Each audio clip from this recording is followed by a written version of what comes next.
Magminyo na ta. Ang kilo sa bugas, tag 20 na. Ayaw pagdugay-dugay, ayaw paglangan-langan, kay mo balik na unya sa sitinta. Kung isingay karong hapuna, wala BBM! Wala ko katungo! Wala di ko katungo! Kaya mo mulo! Lay, malungoy ka taon, Lay! Ayaw taon, Lay! Langga nga nun yung sulod magkadya langga! Kabalo man dyan ka nga buhaya na dyaga! Ano masasabi mo sa politika ng Pilipinas? Bahala na sila dyan. Kahit sino mamanalo, asawa ko din masusunod.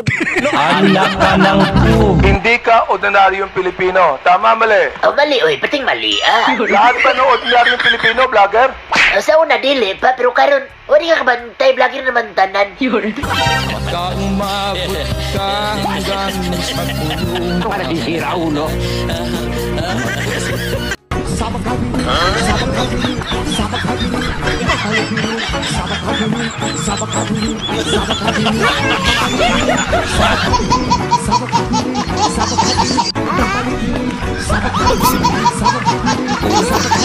Mayabang, gustong may, hindi kami gano'n. Talagang low profile kami. Nandoon sa loob ng kwarto si First Lady Lisa Marcos at nandoon sa police report, cocaine, yung sinasabing nagkalat doon sa kwarto na yon.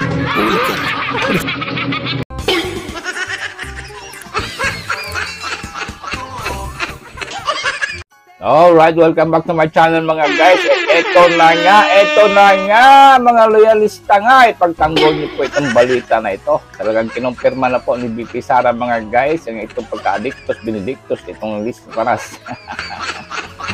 Doon po sa Amerika ay kinonfirm po ni BP Sara na doon po talaga ang pangalan ni Liz Tanas. Mga loyalista nga. Ipagtanggol niyo itong pamilyang sobrang addict. Ang dami ng witness. Bakit hindi nila kinasuhan si Cathy Binag? Grabe ang pinalabas ni Cathy Binag. Grabe yung video. Bakit wala kayong kaso mga pamilyang bangag? Dahil positive.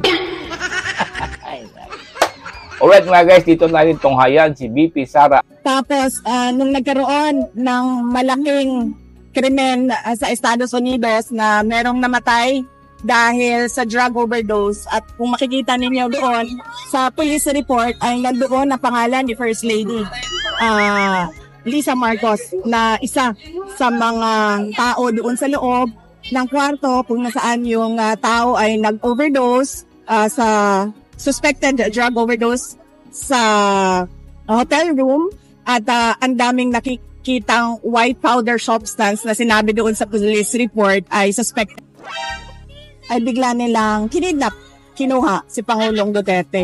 Nung lumabas naman yung kanilang May 1 na 20 pesos ang kilo ng bigas, at syempre dahil hindi naman totoo yung pangako na yon, pambobola lang naman yon sa mga tao, hindi nila kayang i-sustain, ay tinigil kaagad ng May 2, lumabas naman yung complaint ko kay Congressman Pulong Duterte. So nakikita nyo na basta merong nangyari na kanagawan ng administrasyon, ang ginagawa nila ay sinisira nila ang kanilang kalaban sa politika para matabunan yung totoong issue ng bayan. Nung nagkaroon ng drug overdose at merong namatay sa Amerika at nandoon sa loob ng kwarto si First Lady Lisa Marcos at nandoon sa police report, cocaine, yung sinasabing nagkalat doon sa kwarto na yon. Yan na nga pinaka-worst mga guys. Ito tanong ko lang. Di ganitong klaseng balita, bakit hindi kinakaber ng mga mainstream? Bakit takot na takot itong mainstream media dito sa administrasyon? Or takot ito sila kay Tambaluslos? Diba? Itong mainstream media, malaking katanungan talaga, bakit hindi nyo kinaber itong pangyayaring ito? Ang dami na pong witness, ang dami nagpalabas ng mga OFW. Bakit walang ni isa in-interview kung anong nangyari talaga doon? Bakit? Ganito na ba katakot itong mainstream media kay Bongbong Marcos? Gabi ka mga tanga din kayo, no? Imbis kayo ang inaasahan ng bayan, itong mainstream media, Nagpapakita ko kayo kung sa inyong pagkabayas, mga gago. Tapos, dito nyo tinuturo ang fake news sa social media. Kadalasan kayo ang fake news, mga gunggong. Ako, baliktad din. Ang daming nahawa sa utak ni Bangag. Ay bigla na lang nilang hinila, kinidnap, kinuha, dinukot si Pangulong Duterte. Ngayon naman, 20 pesos ang kilo ng bigas, isang araw lang, tapos na, wala na. Kinalimutan na naman na pangako, ay bigla na lang merong nag-file ng complaint kay Congressman Pulong. Ma'am, Katie, anong masabi niyo? Ma'am, yung bigas po kasi sinasabi raw po ng Comelec daw is para nga po doon mag-give doon sa ban nga po doon sa pamimigay ng ayuda and mag-resume sa after the election. Kasi kung ayuda ang pinag-uusapan natin, ibig sabihin, meron silang nakikitang pangangailangan sa tao, di ba? Kaya nga nila in-exempt ang AKAP at AIX, ayuda na kailangan ng taong bayan.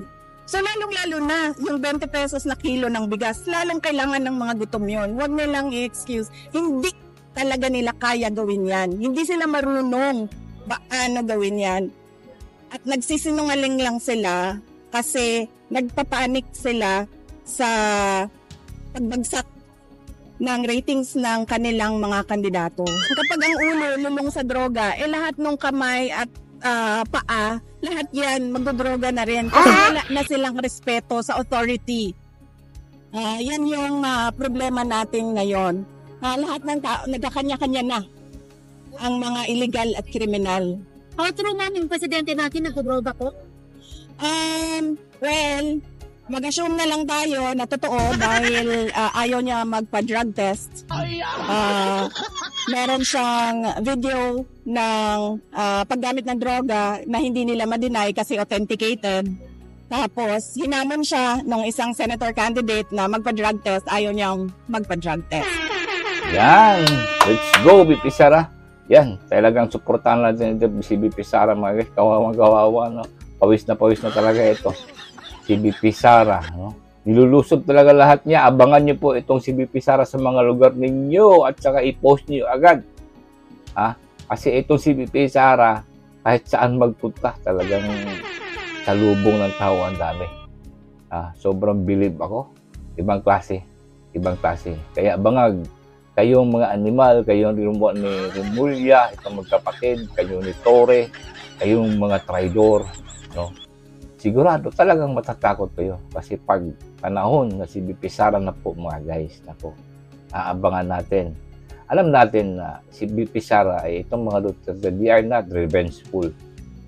Tayo, pinalabas lang natin yung galit natin at hayaan natin ang panahon na maningil sa kanila and make sure na tayo ay maging witness din doon. No? Witness din tayo doon kung anong mangyari sa buhay nito ni Tore, ito Bongbong Bangag Marcos. Siyempre ito si Marcos, walang kawala ito kasi after mapresidente itong hayop na ito. Maraming kasong kaharapin.